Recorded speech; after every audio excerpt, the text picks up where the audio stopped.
सख्ती की कैफियत से गुजरने के बाद वो जैसे फौरन जोश में आकर बोली, इसका भी कोई फायदा नहीं होगा, वो उल्टा तुम पर कोई केस बना डालेगा। मैंने कहा, वो किस कदर मक्कार और चालाक आदमी है इसे तुमसे ज्यादा मैं जानता हूं। इकबाल जैसे एक बड़े डॉन ने ऐसे ही नहीं उससे अपना दस्तरास्त बना रखा। वो हाल, माजी और मुस्तकबिल पर नजर रखने वाला आदमी है। उसे शेर सिकंदर की हलाकत से पहले और अब तक सारे हालात का इदराक होगा। तुम्हारे और मेरे ताल्लुकात का भी वो खबीस बखूबी इल्म रखता होगा। इसे ये भी यकीनन मालूम होगा कि तुम एक दो रोज के लिए कराची से कहां गायब रही हो। मैंने उसे तस्वीर के दोनों रुख दिखाने के बाद जरा ठहर कर दोबारा कहा, अपने अंकल मुश्ताक की फिक्र करो और इनकी गुमशुदगी की पुलिस को फिलफौर रिपोर्ट करो। खुद भी मोहतात रहो, हो सके तो एक जाती बॉडीगार्ड रख लो और अपनी सिक्योरिटी बढ़ा दो। तुम कराची कब आ रहे हो? उसने फौरन पूछा। इन दोनों खवातीन का क्या बना? इनकी कुछ हकीकत सामने आई? मैंने गहरी हुमकारी खारिज की और बोला, अभी वो मामला दरमियान ही में है। रही बात मेरे कराची आने की, तो वो मैं किसी भी वक्त आ सकता हूँ, लेकिन इकबाल की जड़ें मेरे सामने हैं, मैं इनमें घुसना चाहता हूँ। तुम अपना ख्याल रखो और वहां फूटा खान से मेरे हवाले से राब्ता करना मुनासिब समझो तो कर सकती हो। इन हालात में वो भी तुम्हारा वहां बेहतरीन मददगार साबित हो सकता है। मैं यहाँ इकबाल की जड़ें काटने में मसरूफ हूँ। जैसे ही ये काम काफी हद तक पाए तकमील को पहुंचा, मैं फौरन कराची का रुख करूंगा। मुझसे राब्ते में रहना और मुझसे मशवरे किए बगैर कोई अहम कदम मत उठाना। मैंने राब्ता मुनक़ता कर दिया। राहिला और फौजिया पर यह खबर बिजली बनकर गिरी थी। इसका मतलब है वो खबीस सज्जाद अपनी जहरीली साजिशों में कामयाब जा रहा है। राहिला ने तबसरा किया। खां मेरे मुंह से गुमगो से अंदाज में बरामद हुआ। इसे जैसे ही अंदाजा हुआ कि सिदरा की मां पर इसकी असल हकीकत आश्कार हो चुकी है, उस रजील ने उसे मरवा दिया। इनका इंतकाल कैसे हुआ? फौजिया ने दुखी लहजा में पूछा। तबीयत अचानक बिगड़ गई थी। मैंने कहा, तबीयत बिगाड़ने का तो बहाना था, वो तो बेचारी अब सेहत याबी की तरफ गामजन थी। राहिला बोली, मुश्ताक भी पुरस्कार तौर पर गायब है। ओह, कहीं वो सज्जाद के साथ किसी साजबाज में तो नहीं शरीक? फौजिया ने शुबाज जाहिर किया। हरगिज नहीं, वो काबिल एतमाद आदमी के सेठ सिकंदर एक जोहर शनास आदमी थे। इनके दोनों आदमी मुश्ताक और महमूद जान दे सकते हैं, मगर धोखा देने का तसव्वुर भी नहीं कर सकते। चंद लम्हे ठहर कर मैंने पुरख्याल लहजे में कहा, मुझे लगता है वो जरूर सिदरा की मां की हलाकत के बारे में कुछ न कुछ जानता होगा, जिसका इल्म बर वक्त उसका भी सज्जाद को हो गया और उसने न जाने उसे कहां गायब कर दिया या खुदा न खास्ता उसका भी कत्ल कर डाला हो। कमरे में चंद सानियों के लिए खामोशी तारी हो गई। इसके बाद मैं बाहर निकल गया। रात होने लगी थी। महल्ले में मटरगश्त के अंदाज में एक चक्कर लगाने के बाद मैंने निगहत के घर का रुख किया। वहां पहुंचा तो ताला लगा हुआ था। निगहत का तो मुझे इल्म था कि वो कहां थी, मगर शायद उसकी मां शगुफ्ता खातून को पता नहीं था कि उसकी बेटी कहां थी और उसके साथ क्या कुछ बीत चुकी थी। हो सकता है निगहत ने इकबाल चौक वाले बंगले से इन्हें फोन करके कुछ बता दिया हो, या फिर शगुफ्ता खातून परेशानी के आलम में खुद ही इसकी तलाश में निकल चुकी हूँ। मैं होंठ नीचे कुछ सोचता रहा और बिल आखिर मैंने घर में नकब लगाने का इरादा किया। इस घर में नकब लगाना आसान था। अगले चंद मिनटों बाद मैं अंदर था। सहन और बरामदे की बत्ती जलती छोड़ दी गई थी। बाकी दो कमरों में अंधेरा था और इनके दरवाजे भी बंद थे। मकान ज्यादा कुशादा नहीं था, तहम दो तीन अफराद के लिए बहुत था।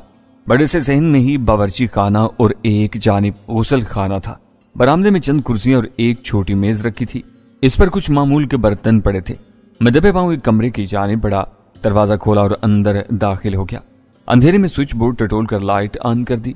कमरा देखते ही मुझे अंदाजा हो गया कि यह निगहत का कमरा था, क्योंकि दीवार पर उसकी एक बड़ी सी फाइट एक्शन वाली तस्वीर लगी हुई थी, जिसमें उसने खासा चुस्त लिबास पहन रखा था। इसके अलावा कारदस मेज पर भी फ्रेम लगी उसकी तस्वीर मौजूद थी, कहीं मेडल लेती हुई तो कहीं सनद थामती हुई। एक दो ग्रुप फोटोज भी थे जहां वो अपने फाइटर क्लब के साथियों के हमरा थी। इनमें लड़के लड़कियां भी शामिल थे। मैंने उसकी मेज की तराजों की तलाशी लेना शुरू कर दी। कोई काबिल जिक्र शय बरामद नहीं हुई। उलट पलट कर देखने के बाद मैंने दोबारा उसी तरह सारी चीजें रख दी जैसे पहले रखी हुई थी। अलबत्ता निचली दराज से मुझे एक मोटी जिल्द वाली डायरी मिल गई। मैंने उसे खोला। इसमें शायरी के कुछ मिसरे और चंद एक आजाद नज्मों को रोशनाई की खूबसूरत कढ़ाई और हाशिए से बनाकर नकल किया गया था। ये मारूफ शायरों और शायरात के मजमुआए कलाम को नकल किया गया था। मैं भी वो डायरी बंद करके दोबारा रखने ही लगा था कि अचानक कोई शाय अंदर से निकलकर मेरे पैरों पर गिरी। मैंने झुककर उसे उठाया तो चौंक पड़ा। वो पोस्ट कार्ड साइज तस्वीर थी, एक जवान औरत और एक मर्द की। औरत की गोद में शीर ख्वार बच्ची थी, मर्द की छवि बास इकबाल पर पड़ती थी। خاتون یقیناً نگہت کی ماں اور اقبال کی بیوی شگفتہ تھی۔ شیرخوار بچی نگہت کے سوا اور کون ہو سکتی تھی؟ ان کی پرانی اور بلیک اینڈ وائٹ تصویر تھی۔ میں نے ڈائری کو دوبارہ اچھی طرح چیک کیا تو اس میں سے ایک تصویر اور بھی برآمد ہوئی۔ یہ نئی اور کلر تصویر تھی۔ اس نئی تصویر میں باس اقبال اپنی موجودہ شکل میں تھا، مگر اس کے ہمراہ خود نگہت تھی۔ یہ تصویر یقیناً نگہت نے خود باپ کے ساتھ اتروائی تھی۔ نگہت کی ماں اپنے شوہر اقبال کے مقابلے میں زیادہ حسین نظر آ رہی تھی، جبکہ اقبال کا ناک نقشہ میں پہلے ہی بیان کر چکا ہوں۔ وہ ایک سیاہ اور گہری سانولی رنگت، پھولے چہرے اور موٹی ناک والا شخص تھا۔ بہرطور میں نے یہ سب سنبھال کر اسی طرح ڈائری میں دوبارہ نچلی طراز میں رکھ دیا۔ یوں ابھی اس امر کی تصدیق ہو چکی تھی کہ باس اقبال ہی کی یہ وہ مختصر فیملی تھی جس کا شیرازہ بہت پہلے بکھر چکا تھا، یا یوں کہہ لیں کہ دونوں میاں بیوی کے درمیان بہت پہلے ہی علیحدگی ہو چکی تھی، اور تب سے غالباً دونوں ماں بیٹی اکیلی کی رہ رہی تھی، اور یقیناً شگفتہ خاتون ہی نے بعد میں نگہت کو پال پوس کر بڑا کیا تھا۔ میں کمرے سے نکل آیا۔ اب میرا رخ شگفتہ خاتون کے کمرے کی جانب تھا کہ اچانک ٹھٹک گیا۔ دروازے پر کھڑبڑ سی ہونے لگی، شاید کوئی آ گیا تھا اور اب دروازے پر لگے تالے کو کھول رہا تھا۔ میں کمرے کی لائٹ پہلے ہی بجھا کر نکلا تھا، اسی لیے جلدی سے ایک تاریک گوشے میں جا چھپا۔ مجھے معلوم تو تھا کہ اس گھر میں دونوں ماں بیٹی کے سوا اور کوئی نہیں رہتا۔ نگہت کو تو شاید اب تک اسپتال پہنچا دیا گیا ہوگا، جبکہ اس وقت آنے والی اس کی ماں ہی ہو سکتی تھی۔ اسے اطلاع ملی ہوگی اور وہ بیٹی سے مل کر ہی آ رہی ہوگی۔ وہی ہوا۔ دروازہ کھلا اور میری نظروں نے برقع پوش شگفتہ خاتون کو دیکھا۔ پہلے دو ایک بار بھی میں نے اسے چادر نما برقع ہی میں دیکھا تھا۔ وہ اکیلی ہی تھی۔ اس کے ہاتھ میں باسکٹ تھی، کچھ برتن تھے، یہاں پہلے ہی ایک بلب روشن تھا۔ اس نے برآمدے کے سامنے صحن میں بچھی چارپائی پر باسکٹ رکھ دی اور تھکی تھکی سی دوسرے کمرے میں چلی گئی۔ میں سوچتا رہ گیا کہ کیا کرنا چاہیے۔ شگفتہ کو اکیلے دیکھ کر میرے ذہن میں ایک عجیب خیال سرایت کر گیا۔ میں سردست یہاں سے نکلنے کی بجائے وہیں دبکا رہا۔ ذرا دیر بعد شگفتہ خاتون کمرے سے برآمد ہوئی تو گھریلو قسم کے کپڑوں میں تھی اور برقع بھی اترا ہوا تھا۔ بلا شبہ اس عمر میں بھی وہ خاصی خوبصورت تھی۔ 40 سے زیادہ کے پیٹے میں ہونے کے باوجود اپنی عمر سے چند سال کم ہی دکھائی دیتی تھی۔ وہ سروقت تھی اور رنگت ستھری اور گوری، جسم تھوڑا بھرا بھرا سا تھا۔ وہ ایک پردہ دار شریف خاتون لگ رہی تھی، اور میں نے جو فیصلہ کر رکھا تھا اس پر یہ خطرہ بھی تھا کہ کہیں وہ ناراض یا خوفزدہ ہو کر چیخنا چلانا ہی شروع نہ کرتے۔ اگر باس اقبال کی تصدیق نہ ہوئی ہوتی تو میں خاموشی سے نکل جاتا، مگر اب معاملہ دوسرا ہو گیا تھا۔ وہ کافی پریشان اور متوحش بھی نظر آ رہی تھی۔ اس نے پہلے غسل خانے کا رخ کیا، اس کے بعد باورچی خانے میں چلی گئی۔ میں تاریک گوشے میں دبکا کسی موقع کا منتظر رہا۔ بالآخر ذرا دیر بعد وہ برآمد ہوئی تو اس کے ہاتھ میں چائے کا کپ تھا۔ موسم اچھا تھا۔ وہ برآمدے ہی میں کرسی پر بیٹھ کر چائے پینے لگی۔ رات کے اس وقت مجھے اس کے چائے پینے کی تک سمجھ نہیں آ سکی، ماں سوائے اس کے کہ وہ بیچاری پریشان تھی اور کسی گہری سوچ میں غرق تھی۔ میں اس کے سامنے آ گیا۔ وہ مجھے دیکھتے یوں چونکی جیسے کرنٹ لگ گیا ہو۔ چائے کا کپ اس کے ہاتھ سے چھوٹ کر گر پڑا۔ اس کا منہ کھلے کا کھلا رہ گیا۔ وہ چیخنا چاہتی تھی، مگر ایک اجنبی کو یوں اچانک سامنے اکیلے گھر میں دیکھ کر چند لہجے کے لیے وہ سکتے میں آ گئی تھی۔ میں اسی موقع سے فائدہ اٹھاتے ہوئے لپک کر اس کی جانب بڑھا اور اسے تھام لگا۔ میرا انداز احترام والا تھا۔ خدا کے لیے مجھے غلط آدمی مت سمجھیے، آپ ایک عزت دار اور باپردہ خاتون ہیں، ایسا کرنے پر مجبور ہوں۔ آپ وعدہ کریں خاموشی سے پہلے میری بات سنیں گی۔ میں نے اس کے منہ پر ہاتھ رکھا ہوا تھا۔ اس کی آنکھیں پھٹی ہوئی تھیں اور ان میں خوف سرایت کر رہا تھا، لیکن میں نے محسوس کیا کہ میری بات سن کر ان تاثرات میں واضح کمی ہوئی تھی۔ اس نے دبے ہوئے منہ سمیت خلے سے اپنے سر کو اسباتی جنبش دی۔ وہ ایک بڑی عمر کی عورت تھی، زندگی کے بیشتر تلخ و شیریں تجربات سے گزری ہوگی۔ میں نے آہستگی سے اس کے منہ سے ہاتھ ہٹا لیا۔ وہ گہرے گہرے سانس لینے لگی۔ مجھے افسوس ہے کہ آپ کی چائے کا کپ ٹوٹ گیا، میں نے ہولے سے ندامت تلے کہا۔ کون ہو تم؟ اس نے پوچھا۔ تسلی رکھیں، جیسا کہ میں نے کہا میں آپ کو کوئی نقصان پہنچانے کا ارادہ قطعی نہیں رکھتا۔ میں نے اسے تسلی دینا چاہی۔ میں آپا شگفتہ کے گھر میں چوری چھپے داخل ہوا تھا۔ اندیشہ تھا کہ وہ شور نہ مچا دیں۔ انہوں نے مجھ سے کہا نقصان نہ پہنچانے والے اس طرح کسی کے گھر میں داخل نہیں ہوتے۔ وہ ہنوز مجھے اشتباہ انگیز نگاہوں سے گھورتے ہوئے بولی، اسے میری مجبوری سمجھ لیں۔ کیا چاہتے ہو؟ اس کے انداز سے اب وہی وقار جھلکنے لگا تھا جو اس کا خاصا تھا۔ صرف چند باتیں، کچھ سوالات اور ان کے جوابات۔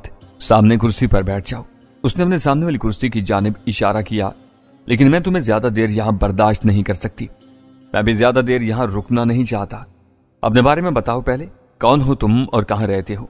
जरूर, मेरा नाम सोहराब खान है और मेरा ताल्लुक कराची से है, मैंने जवाब दिया और उसकी कुशादा आंखों में झांका। कराची का सुनकर उसकी आंखों ही से नहीं बल्कि चेहरे से भी लम्हा भर को चौंका देने वाला तासुर उभरा था। वो मुझे अब एक समझदार खातून महसूस हो रही थी। यहाँ कहाँ रहते हो? आपके बैक साइड वाले मकान में, मैंने सच बता दिया। वो एकदम चौंकी। शायद उसके गुमान में भी नहीं होगा कि मैं इसके मोहल्ले में तो क्या इसके साथ वाले घर ही काम मकीन हूँ।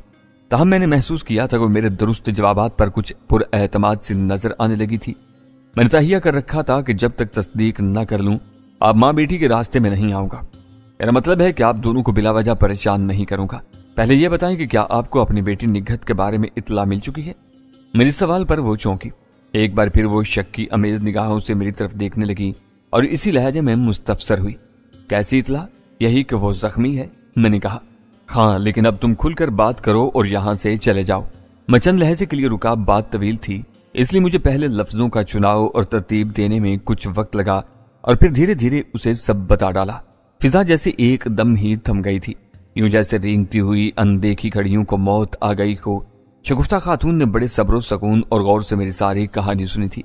वो जैसे ये सब सुनकर पथरा कर रह गई थी, यकटुक मेरी तरफ देखती रह गई। कोई अपलक झपकने का भी उसे यारा न रहा हो। मैंने होले से उसकी सख्ता आमेज खामोशी की दीवार को शक करने की गर्ज से कहा, क्या मैं आपको बहन जी कहकर मुखातिब कर सकता हूँ? यह कहते ही मैं दूसरे लम्हे चौंक पड़ा। यूं जैसे मेरी ये जुमला कहने की देर थी कि उस पुरवकार खातून के अंदर का कोई बंद टूट गया। उसकी कुशादा आंखों से एकदम ही आंसू छलक पड़े। अब उसके चेहरे से इस तरह अनजाना डर और तशवीश बिल्कुल ही अनकाह हो चुकी थी। जब वो बोली तो उसकी आवाज में हल्की सी जज्बात अंगेज लर्जिश थी। अंदर कमरे में आ जाओ, कहकर उसने कुर्सी छोड़ दी और अपने कमरे का रुख किया। मैं भी खामोशी से उठा और उसके पीछे हो लिया। इसका कमरा भी नफासत का मजहर था। फर्नीचर मुख्तसर सही मगर सलीके से रखा गया था। एक तरफ पलंग था, दूसरी जानिब दो बेद की कुर्सियां, एक मेज, किताबों की छोटी सी शेल्फ, कुछ घरेलू सामान के ट्रंक, फर्श पर दरी बिछी हुई थी। कमरे की लाइट पहले ही से रोशन थी। उसने मुझे कुर्सी पर बैठने का कहा और बोली, तुम मुझे बहन जी कह सकते हो। ये बताओ कुछ खाओगे या चाय बना दूं? इसका अंदाज और लहजा एकदम मेहरबान हो गया था।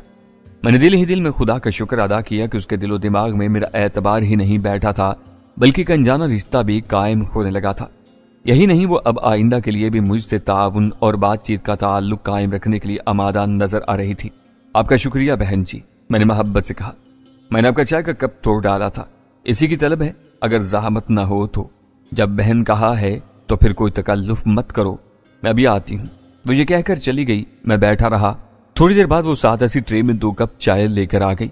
तुम्हारी बातों ने मुझे एकदम सख्ते में मुब्तला कर दिया था, कहते हुए उसने ट्रे मेरे सामने रखी। मैंने शुक्रिया के साथ कप उठा लिया। ट्रे उसने मेज पर रखी और अपना कप भी लेकर कुर्सी जरा फासले पर खिसका कर विराजमान हो गई। ये बात ही ऐसी थी। आपका अचानक शाक में आ जाना यकीनी था। मैंने चाय का एक घूंट भरते हुए खोले से कहा। उसने भी एक सिप लिया और एक गहरी सांस लेकर बोली, मुझे लगा जैसे तुमने मेरा जख्म हरा कर दिया है। वो जख्म जिस वक्त की धूल ने भर दिया था, मगर बात जख्म ऐसे होते हैं कि वो कचोके लगाते ही रहते हैं। मुझे इसका अफसोस है, मगर मैं मुआज़त करते हुए बोला और आगे न कह सका। नहीं, तुम्हारा भला क्या कसूर है? मेरे नसीब के दुख मेरे ही हिस्से में तो आएंगे ना। शगुफ्ता खातून फीकी सी गमज़दा मुस्कुराहट तले बोली, लेकिन मुझे अफसोस है कि इस दरिंदा शख्स ने अभी तक अपनी मुजरमाना रविश नहीं छोड़ी है, बल्कि जराइम पेशा गिरोह का सरबराह बन चुका है। मुझे तो अब इस बात का खौफ आता है कि निघत ने अभी तक इस आदमी से राह रस्म इस्तवार कर रखे हैं। अब कहीं वो इसे नुकसान न पहुंचा बैठे। उसके चेहरे पर तशवीश की परछाइयां झलकाई थी। क्या आपके इल्म में पहले से यह बात थी कि निघत अभी तक अपने बाप से ताल्लुक रखे हुए है? मैंने किसी ख्याल के तहत पूछा। हाँ, उसने जवाब दिया। आजकल के बच्चे बहुत जिद्दी और वालिदैन के सिलसिले में बहुत हिसास होते हैं। बाप के बारे में निघत अक्सर मुझसे पूछा करती थी। आज पछताती हूँ। उसे क्यों हकीकत बताई? उसे मुर्दा ही जाहिर करती, लेकिन मेरे ज़मीर ने यह गवारा न किया कि एक बेटी को उसके बाप के बारे में ला इल्म रखूं। क्या मुझे आप थोड़ी तफसील बता सकती हैं, अगर आप मुनासिब समझें तो? मैंने मतलब की बात कर डाली। उसने चाय का आखिरी घूंट लिया, एक गहरी सांस खींची, ऐसी सांस जिसमें माजी की गुमगश्ता दुख भरी दास्तान, गमों की आंधी और तकलीफ दे पुरमसाइब लम्हात की तपिश शामिल थी। ये मेरे वालिदैन का मकान है, जहां मैं अपनी बेटी के साथ रहती हूँ। वो अब इस दुनिया में नहीं रहे। ये लगभग 20-25 बरस पहले की बात है। پاکستان بننے کے بعد میرے ماں باپ یہاں سیالکوٹ میں آ گئے تھے۔ میں اس وقت بچی تھی، ان کی اکلوتی اولاد تھی۔ ابو نے کھیلوں کا سامان تیار کرنے والے ایک کارخانے میں مزدوری کی۔ پرانا زمانہ تھا، ابو محنتی اور کچھ پڑھے لکھے بھی تھے۔ وہ جلد کارخانے میں اچھے عہدے پر فائز ہو گئے۔ وقت گزرتا گیا، ابو نے مجھے پڑھایا لکھایا۔ میں جوان ہوئی تو انہیں میری شادی کی فکر ہوئی۔ تب تک وہ مزید ترقی کر کے فیکٹری کے ریکوری افیسر بن چکے تھے۔ اکثر اس سلسلے میں انہیں کراچی بھی جانا ہوتا تھا۔ وہ ہم ماں بیٹی کو بھی ساتھ لے جاتے۔ وہیں ایک موقع پر اقبال سے میری شناسائی ہوئی۔ بس یوں سمجھو ایک ملاقات کا بہانہ ہی میری تقدیر نے مہیا کیا تھا اس شخص سے ملانے کا۔ لیکن میری بد نصیبی دیکھو کہ میں نے ہی اسے زندگی کا ساتھی چننے کا فیصلہ کیا۔ کراچی ہمارے لیے اجنبی شہر تھا، تاہم ابو کو اچھے سے ہوٹل میں قیام کرنا پڑتا تھا۔ رات میں ہم سیر و تفریح کر کے ہوٹل لوٹ رہے تھے کہ راستے میں ٹیکسی خراب ہو گئی۔ یہ شخص اپنی کار میں گزر رہا تھا، اس نے ہمیں ازراہ ہمدردی اپنی کار میں ہوٹل تک ڈراپ کر دیا۔ شکل و صورت کا مناسب ہی تھا، تاہم مجھے اس کے اچھے اخلاق اور شرافت نے متاثر کیا۔ وہ ہاکی کا پلیئر تھا۔ جب اسے ابو نے یہ بتایا کہ وہ کھیلوں کے سامان بنانے والے کارخانے میں اچھے عہدے پر فائز ہیں تو اس نے بتایا کہ وہ اپنی ہاکی ٹیم کا کپتان ہے۔ تب ابو نے اسے تحفے کے طور پر ایک خوبصورت ہاکی دینے کا وعدہ کیا۔ لیکن اگلے ہی دن اقبال اپنے ٹیم کلب کے مینیجر کو اپنے ساتھ ہوٹل لے آیا اور یوں انہوں نے ابو کو اپنے کلب کے لیے کچھ سامان کا آرڈر بھی دے دیا۔ غرض یہ کہ وہ راہ رسم کچھ کاروباری روپ اختیار کرتے ہوئے مزید بڑھے تو میرے دل میں بھی اس آدمی کے لیے کچھ جذبات پنپنا شروع ہو گئے۔ میرے ابو کا قیام 1 یا 2 دنوں کا ہوا کرتا تھا، مگر چونکہ اس بار ان کے ہمراہ امی اور میں بھی تھے اس لیے یہ قیام چند دنوں کے لیے طویل ہو گیا۔ قصہ مختصر، اس آدمی سے میری ٹیلی فون پر گفتگو ہونے لگی اور اس نے بھی مجھ سے اپنی پسندیدگی اور محبت کا اظہار کر دیا۔ لیکن میں نہیں جانتی تھی کہ امی ابو اتنی دور شہر میں میرا رشتہ کر سکتے ہیں۔ تاہم لڑکا انہیں بھی پسند تھا۔ جب میری پسند پوچھی گئی تو میں نے امی کو بتا دیا۔ امی ابو مجھ سے بہت محبت کرتے تھے۔ انہوں نے میری خواہش کے آگے مجھے اتنی دور بیاہنے کا کڑا گھونٹ بھر لیا۔ غلطی میری ہی تھی، شاید میں نے بہت جلد بازی میں یہ فیصلہ کر لیا تھا۔ میں اقبال کی دلہن بن کر جب کراچی آئی تو مجھے معلوم ہوا اقبال نے ٹیم تو کیا ہاکی کھیل کو ہی خیر بات کہہ دیا ہے۔ حقیقت یہی تھی کہ میں نے اسے ایک اسپورٹ مین کے طور پر ہی پسند کیا تھا۔ وہ خود بھی کھاتے پیتے خاندان سے تعلق رکھتا تھا، وہ اپنے والدین کی اکلوتی اولاد تھا۔ میرے سسر ایک پرائیویٹ کمپنی میں اچھے عہدے پر فائز تھے۔ نہ جانے کس وجہ سے ان پر کمپنی نے فراڈ اور کئی لاکھ روپے غبن کا الزام لگا دیا۔ وہ ایماندار تھے، اس جھوٹے الزام کو سہ نہیں پائے اور ایک دن انہیں اسی غم میں دل کا دورہ پڑ گیا۔ اس وقت تک نگہت کی پیدائش ہو چکی تھی۔ سسر کے انتقال کے بعد ساری ذمہ داری اقبال کے کاندھوں پر آن پڑی۔ کھیل چھوڑ دینے کی اصل وجہ یہی تھی، کمپنی نے الگ ہم پر ایک بڑی رقم لوٹانے کا کیس ڈال رکھا تھا اور بعد میں یہ انکشاف بھی سامنے آیا کہ جس بڑے مکان میں ہم رہتے تھے وہ بھی میرے سسر صاحب نے بینک سے لون لے کر بنوایا تھا اور اب اس کی قسطیں بھی واجب الادا تھیں۔ ہم پر ایک دم معاشی بوجھ آن پڑا۔ اقبال پریشان رہنے لگا اور اس کی ماں کا تو اور بھی زیادہ برا حال تھا۔ وہ بیمار رہنے لگیں اور ایک دن وہ بھی داغے مفارقت دے گئیں۔ مکان کی نیلامی ہوئی، ہم کرائے کے چھوٹے سے مکان میں آ گئے۔ بس ادھر ہی سے ہماری اچھی بھلی پرسکون زندگی آندھیوں کی زد میں آ گئی۔ میں تو اقبال کو حوصلہ اور ہمت دیا کرتی تھی، کہتی تھی کہ اگر ہمیں بڑی آزمائش ملی گئے تو یقیناً اللہ آگے ضرور ہمارے لیے ایک بڑی آسانی بھی رکھے گا۔ اقبال سخت دل برداشتہ تھا، اس میں کوئی شک نہیں تھا کہ مجھ سے اور بیٹی نگہت سے بے حد محبت کرتا تھا۔ تاہم حالات ایسے خراب ہوئے کہ اقبال چڑچڑا رہنے لگا۔ اسے مزدوری کے نام پر معمولی اور ذلت امیز کام کرنے پڑے۔ کہاں تو مجھے ڈانٹتا تو دور کی بات، کبھی سخت لہجے میں بات بھی نہیں کیا کرتا تھا، مگر اب تو وہ ہاتھ بھی اٹھانے لگا تھا۔ نگہت روتی تو اسے بھی جھڑک دیتا اور غصے سے باہر نکل جاتا۔ کافی دن اسی طرح بیت گئے۔ گھر میں اسرت اور تنگ دستی نے ایک منحوسیت سی قائم کر دی تھی۔ تبھی اچانک اقبال راتوں کو دیر دیر تک باہر رہنے لگا، بلکہ اکثر تو صبح آتا۔ یہی کہتا کہ کام زیادہ مل گیا ہے۔ میں نہیں چاہتی تھی کہ وہ اتنا زیادہ کام کرے کہ اسے آرام تک کا موقع نہ مل سکے۔ وہ اس حساب سے پیسے بھی لانے لگا، پھر ہمارے حالات ایک دم اچھے ہونا شروع ہو گئے۔ اقبال بھی شاد اور مطمئن رہنے لگا۔